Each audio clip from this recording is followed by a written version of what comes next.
Do you think that they may be planning to assassinate our president? I want to talk about it. Do you remember when Brother Barack Obama had his first great speech before the Democratic Convention? Do you remember what he said about the blue states and the red states? There's no blue states or red states. There's only the United States of America. I want you to put up the map. This was the South at the time when they seceded from the Union because of the Emancipation Proclamation and the Civil War was on. This is it when Obama got elected. See this? Obama lost everything in the South but Florida. What does that tell you? They didn't want a black man. Because this same scenario now of the divided America under Lincoln is the divided America under Obama. I'm leading to something. Did you know President Obama loved Abraham Lincoln? He studied Abraham Lincoln. I want you to follow me now. Obama went to Washington on a train to accept to be president like Lincoln did. He made his announcement that he was going to run for the presidency of the United States in the home of Abraham Lincoln, where he made his famous House Divided speech. And when President Obama took the oath of office, he took it on Abraham Lincoln's Bible. He loved Lincoln. You know what Lincoln did? I want to talk about Lincoln's strength. He issued 3 executive orders that suspended the writ of habeas corpus in the United States. Habeas corpus is the legal right that a citizen has to not be whisked from his or her home without reason or cause, and to not be detained or punished by the authorities without getting a fair hearing in court and a chance of self-defense. Now, President Obama today is in a similar position. He just signed into law the National Defense Authorization Act.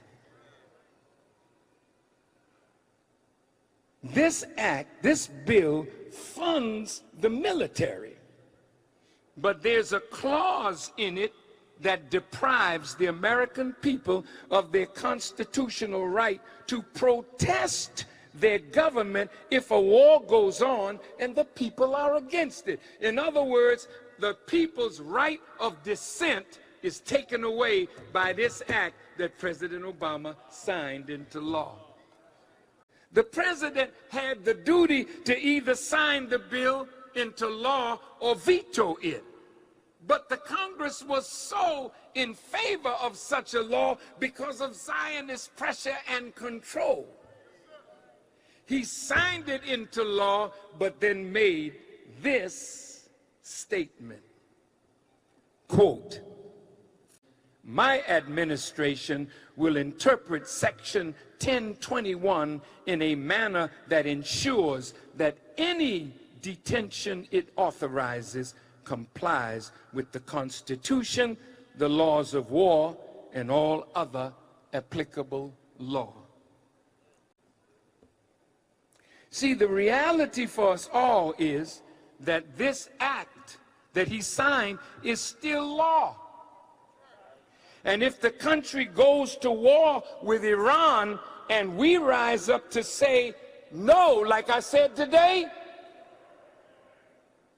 whoever is the president will either say carry out the law and arrest and detain American citizens indefinitely without your loved ones having knowledge of where you are, or without a hearing or due process.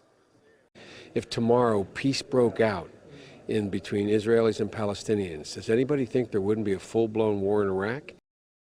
I want to clarify that my administration will not authorize the indefinite military detention without trial of American citizens. Indeed, I believe that doing so would break with our most important traditions and values as a nation. When he said that, it was like signing his death warrant. Now, I want you to follow me now. If they're determined to do that, then he's an obstructionist.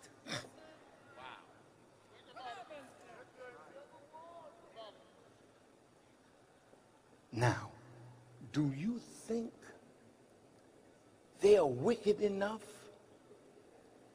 to be plotting our brother's assassination as we speak? You cannot give classified information, period, even to a friend. If this were Great Britain, it would be the same thing. Did you know President Lincoln did not think he was going to win a second term because of the politics of that time? But when Lincoln won, it so angered the powerful men of the South that shortly after he was inaugurated for a second term, he was assassinated April 15th, 1865. Now, do you know Barack Obama may win a second term? Now, I know it's difficult to talk about this, and difficult for you to hear it, because he's such a beautiful human being. And you got to look at him, the sweetness of his heart, the beauty of his smile. He was even singing the blues the other day. And he's just a beautiful human being. But did you know, no matter how beautiful you are, if you lend yourself to Satan, he will turn your beauty into a weapon for his purposes. And if you disappoint him, he'll kill you.